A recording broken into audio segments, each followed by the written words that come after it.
It is a hot and crowded day here at Hollywood Studios for May the 4th. And it's been about 8 months since I was here, Edna. Last time I was here was also for Star Wars stuff. You like the Star Wars stuff? Frozone's too cool to talk Star Wars with me, even though he was also voiced by Sam Jackson, who played Mace Windu. Honey, have you seen my lightsaber? This whole area right here that I'm standing in is the face of Mickey Mouse. And in fact, I am standing right on Mickey's eye, right here. And then over there in that other gray area, that's the other Mickey's eye. And then that space right there, that's the planter. I like this lightsaber as a pointer. That's nice, much better than my finger. That is his nose. And then his mouth is kind of up here, kind of goes around like that. I think they may have gotten rid of that though. And this is it right here. This is the edge of Mickey's nose right here. Trying to make him sneeze. See, you can kind of see the eye right there. And then the other eye right over there. And his mouth would have been kind of like right in this area right here, but it's kind of still there. It's also kind of gone. And of course, this is the recreation of the Chinese theater, which houses Mickey's Runaway Railway, which of course used to be the Great Movie Ride. And also down here is Kermit the Frog for some reason. And here's Mark Hamill. He deserves me to light up the lightsaber for him. Can't really see it here in the daytime though. Here's Suzanne Summers. Of course, she was never in Star Wars, but she was in my favorite television show of all time, Three's Company, along with John Ritter, probably my favorite comedic actor of all time. And here's Michael Jackson. Of course, he was never in Star Wars, but he did do that Captain EO movie, which was kind of neat. Kind of reminded me of Star Wars a little bit. And again, Leonard Nimoy, who played Mr. Spock in Star Wars. I mean, in Star Trek. Of course he was in Star Trek. We all know he was in Star Trek. Give you a lightsaber, glowing lightsaber, thumbs up too. And here's R2-D2. And right below him is C-3PO. Gotta be careful stepping on these. I might trip. I might trip on these feet here. And another actor who I really admire but is not in any Star Wars movies, that's Pat Morita. And I think that pretty much does it for pretty much all the Star Wars actors. I didn't see too many more. And in case you're wondering, the wait time, standby wait time for Mickey and Minnie's Runaway Railway is a paltry 85 minutes. I mean, that's nothing. It's nothing at all. I'm not going to wait in it, but it's nothing. Donald and Daisy, I guess they're lost, trying to find something here. I think he's upset by the fact that there's a ride named after Mickey and Minnie. That should be Donald and Daisy. That should be Donald and Daisy's ride. Exactly. Yep. All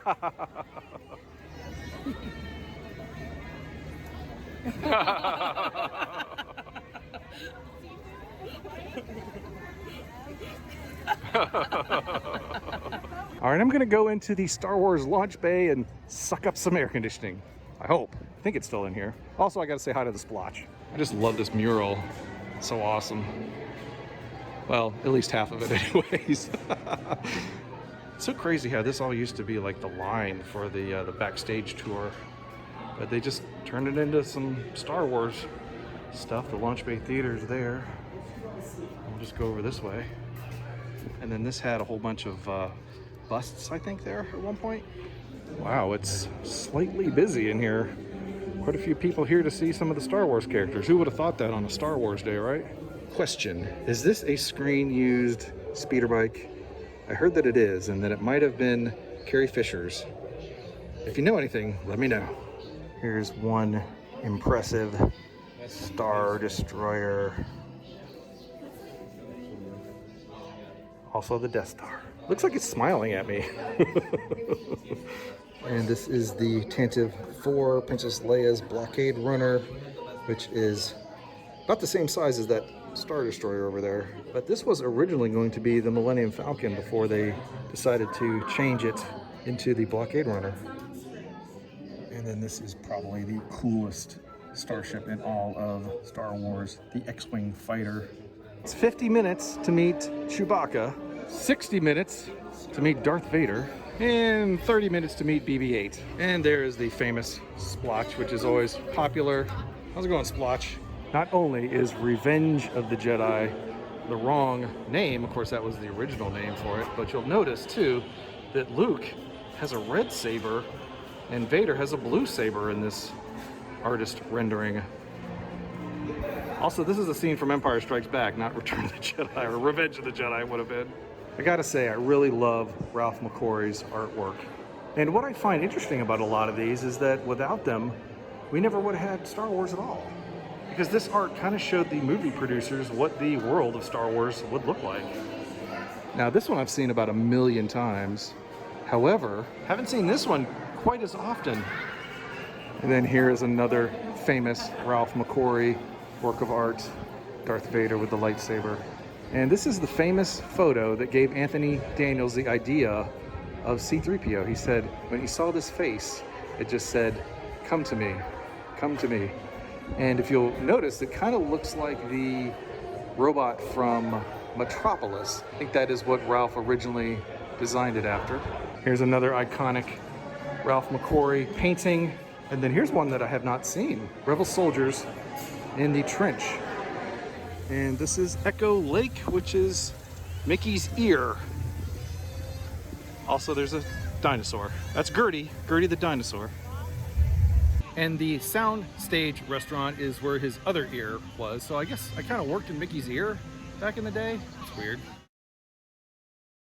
And then here we are at the Big Enchilada, the At Walker from Star Tours, and the wait is 20 minutes for Star Tours. I guess that's not too bad on a day when, you know, Star Wars is all the rage. Let's go ahead and go on Star Tours. It's one of my favorite rides ever. Just don't stand right under there. Don't stand there. That's a bad spot. It's a bad spot. Going in to the forest of Endor with really loud copywritten music, so I have to talk just as loud to cancel it out. This is so cool. I always loved this Ewok village. I wish I could get up there and kind of hang out. That would be super cool. Well, also when I worked here, I came into Star Tours before it opened, and I wandered around in this very room, this exact room here. And I probably stood here for about 30 minutes just watching 3PO here do his thing. And in fact, the Imagineers had some kind of control panel with, you know, like a shape of a body on it, and they were programming him. I think it was kind of like in this general area right here, programming C-3PO. The old Rexes, they decommissioned him because he was very faulty. Then they threw him in these boxes right here. They got a bunch of them. I'd like to take one home. Can I take one home?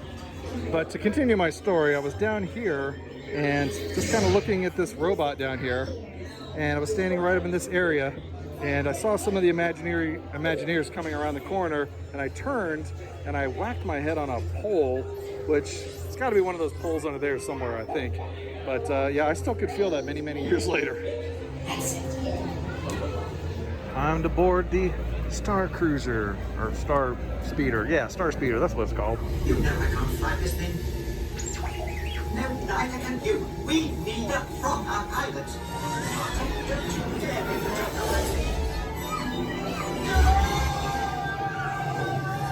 The First Order is rallying its forces. We need your help. Fire!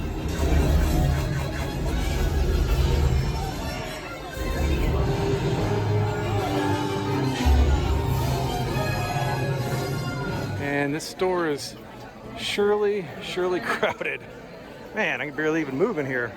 And they do have some hats here, but I just want one that just says Star Wars on it. Why does it have to have Aubrish? $40 for this hat. Good grief. That's a pretty nice Millennium Falcon.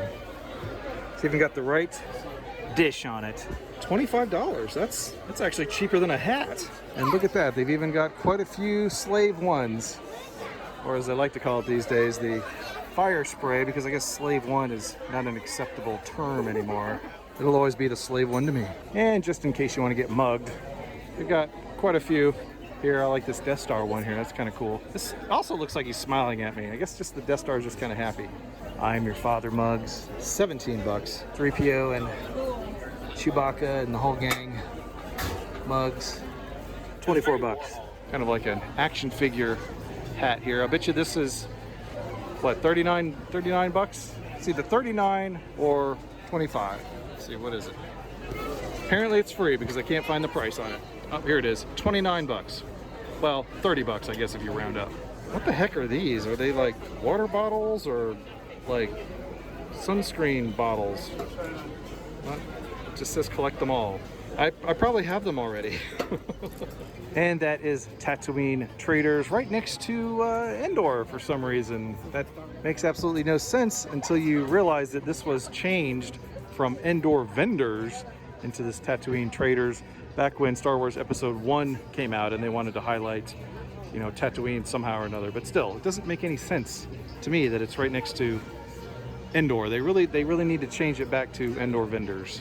I always like to tell the story of when I was here, when I worked here. I had heard that George Lucas was going to be here. So I sat in this very spot, this general area where all these strollers are now, and I waited for him to come out, and lo and behold, I saw the rope that was surrounding here go down. And not only was George Lucas there, but also Michael Eisner. And Eisner said something to Lucas about how, you know, the ride wasn't finished yet, but they were going to open the Ewok village or dedicate it or something like that. And then they split off and George headed down this way. And then it was in this general area where I caught up to him and I said, Mr. Lucas, could I shake your hand? And he said in that kind of mousy way that he does, sure, that's great. That'd be good.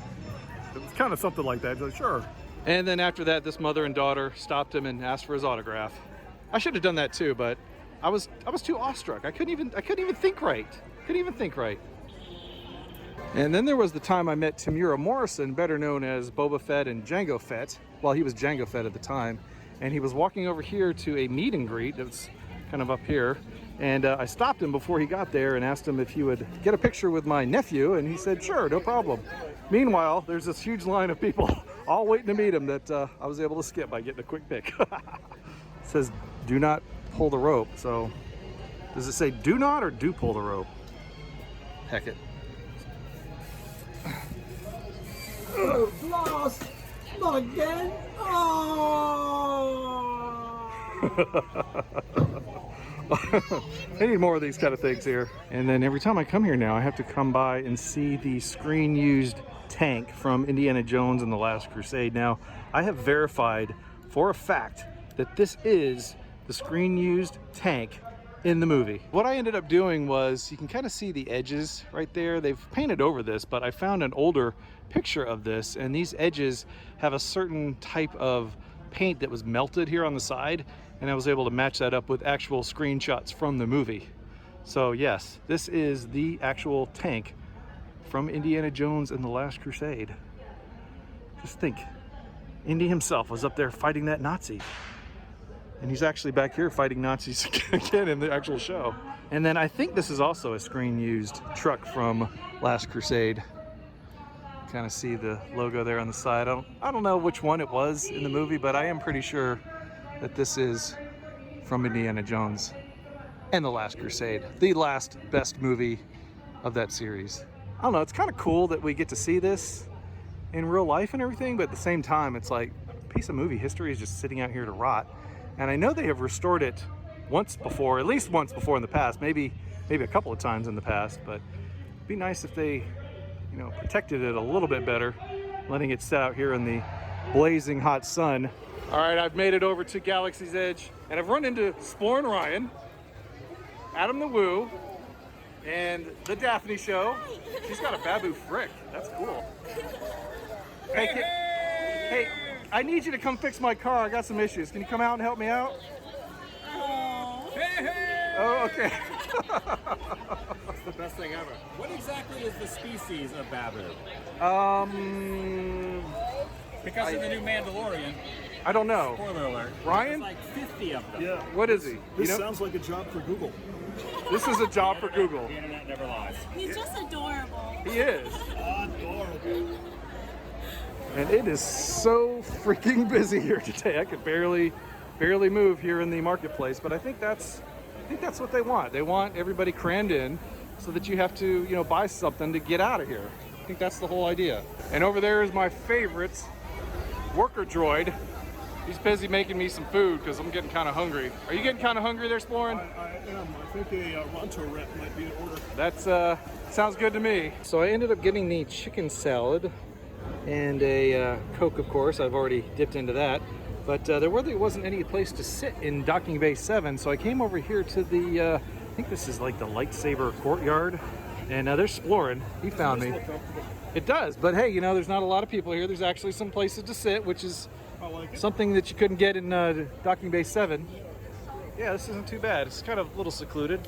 So Ryan's pointed out that we can get water up here for free, so I'm going to reload my cup here. But of course, the Dianoga that's in there is apparently dead. Dianoga. Dianoga. I think the water's not going to be that great, though. It's probably going to be a little gamey. Yep, I was right. It's a little gamey. Is it a little gamey? It's a little gamey. Let me see. I mean, it looks fine. It's just, yeah, you know. it's got a little green tint to it, slightly, but, you know. So the fact that the Falcon still has the square radar dish means that it's still set between episode 8 and episode 9. I'd like them to go back to the circular radar dish. The standby line for the Millennium Falcon ride is 70 freaking minutes right now. So what did you think of the Millennium Falcon ride? I've never been on it. You've never been on it? No, I'm actually, really? My first time will be in a couple days. Okay. So I'm excited. It's pretty awesome, yeah. Yeah, I can't wait. It'll be so cool. I hope I get to be a pilot or something. I don't know, it should be fun. There's a bunch of kids over there playing with their droids right next to the land speeder garage. The droids are moving. I don't speak droidese though. You probably want to get out of here. You're probably tired of being trapped in this cage. So we have made it over to Rise of the Resistance, and the wait time, it's only 115 minutes. I mean, that's not too bad, huh, Ryan? 115 minutes? What do you think? Small beauty. And here's one of the cooler props here in Batuu, the A-Wing fighter, which looks remarkably like the A-Wing fighter from Return of the Jedi. Attention, station entries. Verification of recruit height is mandatory, as Ugnaughts and others of short stature will not be able to operate regulation equipment. I think I'm tall enough. And here's another popular spaceship, the X-Wing fighter, which kind of looks like, well, it does. It looks like Poe's. Well, actually, Poe's is black. And you can see that over on the Rise of the Resistance ride. It's pretty cool. I mean, I would have preferred it be the original series X-Wing. Look at that view. Something you don't see very often. Coming out of the area where you would be dropped off from the Star Cruiser. All right, so we got some blue milk. Ryan, what'd you think? But this is better than I expected. Kind of fruity. It is. It's not floral or like cloyingly sweet though. So I can drink this. It's not bad. It's not bad. Cheers to world peace. I always drink the world peace. Mm-hmm. I say a prayer. A little prayer. World peace. This is crazy. This is crazy. This is crazy. All these lightsabers up here in front of the Millennium Falcon.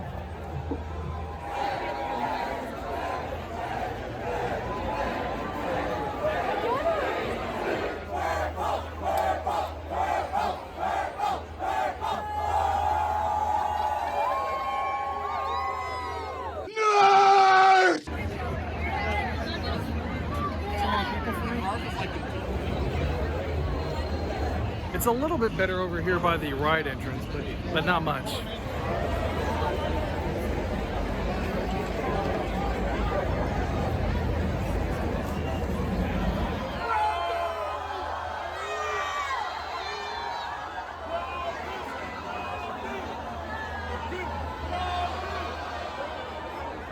I can't tell what the chants are. Can you tell what the chants are? With the Grogu chant. Aren't they saying the different colors of the lightsaber? Red, blue, green, That's kind of anti-climactic. I like the Grogu chant.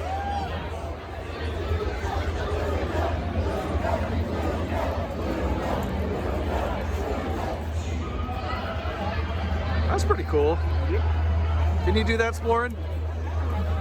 Tie a lightsaber to a string? Yeah. Yes, I can. The rest of it, not so much. Ah.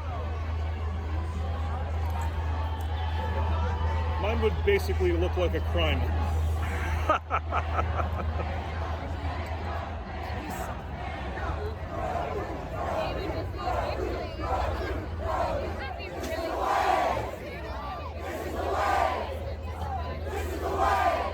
they're saying?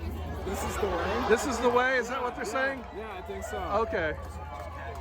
Yeah, they were chanting Grogu for president. It was hilarious. Oh, wow, okay. He's a little, well, I don't know. He may be too old to be president. Things we do for Star Wars. Oh.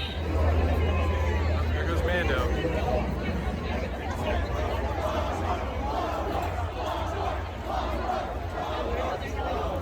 It's the Dark Lord of the Sith. That's awesome. And so we came back over here to the First Order area. It's not as busy. There's a TIE echelon lit up. This is normally where this whole thing kicks off. They try to cram as many people in here as possible. I can see some folks kind of getting ready. I think the line is like way down there. But I'm just gonna loiter around. I don't think I'm actually going to join in on the fun. Well, I put fun in quotation marks because crowds are fun. And this is the TIE Echelon, which was going to be in episode 9, but it was a design that they ended up not using for the movie, so it was a little too late in the production. They had to finish building it, and they thought, well, we'll just throw it in there anyways. And I'm pretty sure that's Darth Revan. Not a character we've seen in any Star Wars media yet, but he's been in the books and stuff like that, in the games. Do something interesting. Okay, well, that's about as good as it gets.